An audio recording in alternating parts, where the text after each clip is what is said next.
नमस्कारम। कलयुग के 5123वें वर्ष के माघ मास की आज शुक्ल त्रयोदशी है और राष्ट्रीय पंचांग है 14 माघ 1944। आज हम बात कर रहे हैं वर्तमान केंद्र सरकार की, जो सामान्य तौर से हिंदूवादी राष्ट्रवादी के नाम से हर जगह प्रचारित प्रसारित है, और दुर्भाग्य से जो इनके पॉलिटिकल्स जो विरोधी हैं, अपोनेंट हैं, वो इन्हें हिंदू फासिस्ट तक कहते हैं। तो इन अर्थों के साथ जो सामान्य हिंदू है वो उन्हें वास्तव में एक कट्टर हिंदुत्ववादी मानता है। और ये सरकार मेरे मतानुसार भारत की अब तक सबसे भ्रष्ट सरकारों में से एक है, जिसने भ्रष्टाचार करने के लिए कानून बनाए हुए हैं।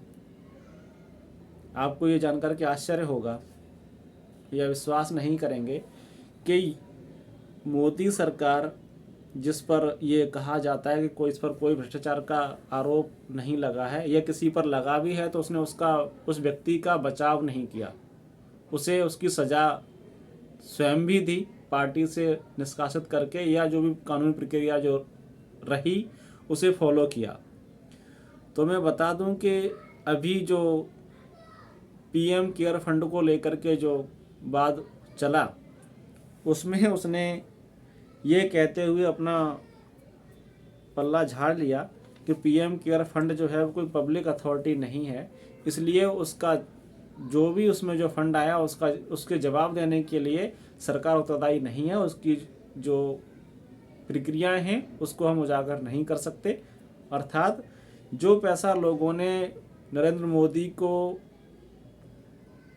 के ऊपर, उसकी इमेज के ऊपर जो उसने भाषणबाजियाँ की, जो उसने उस पर फोटो लगाई और उसका जो प्रचार किया कि भाई पैसे दो, उसमें जो भी लाखों करोड़ रुपए जो उसमें इकट्ठा किया, उस पर आप कोई भी प्रश्न नहीं पूछ सकते, और आप पूछेंगे भी तो सरकार उसका जवाब नहीं देगी।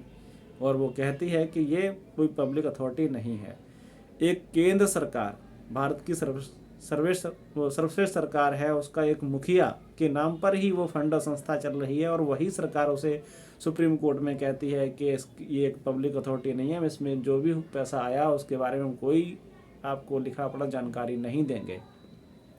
दूसरी ओर ये एक ऐसी भ्रष्ट सरकार है जिसने भ्रष्टाचार करने का कानून ही बनाया हुआ है। आपको पता है कि 2016 में 18 में इसने आरटीआई एक्ट में शोधन करके राजनीतिक दलों को सूचना के अधिकार अधिनियम जो है उससे बाहर कर रखा है, और ये छूट भी दी हुई है कि कोई भी राजनीतिक पार्टी यदि न बल्कि देश से बल्कि विदेशों से भी कोई भी चंदा लेती है तो उसका कोई भी जवाबदेही पब्लिक के प्रति, जनता के प्रति, संविधान के प्रति नहीं होगी। और ये कानून लागू किया है उन्होंने कब से? 70-72 से। मतलब कानून बना है अभी 4-5 साल पहले इन्होंने कानून बनाया, उसे लागू किया है पिछले 50 साल पहले से।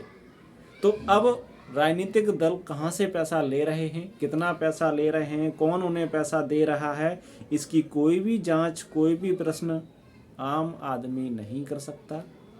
उनकी कोई जवाबदेही नहीं, वो किसी को नहीं जवाब देंगे।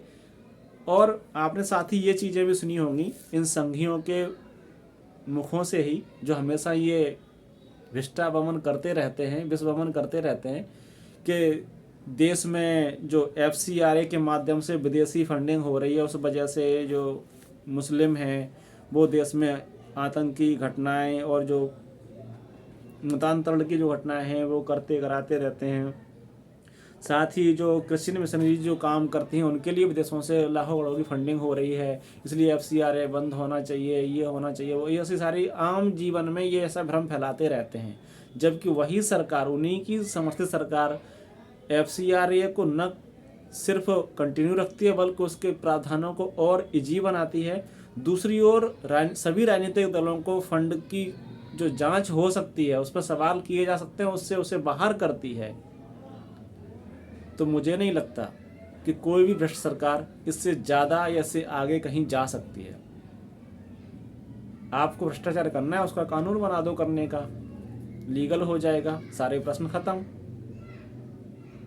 और इसी तरह से ये सरकार अब तक की सबसे पवित्र सरकार मानी जाती है, क्योंकि उसने सारे प्रश्नों को ही खत्म कर दिया है।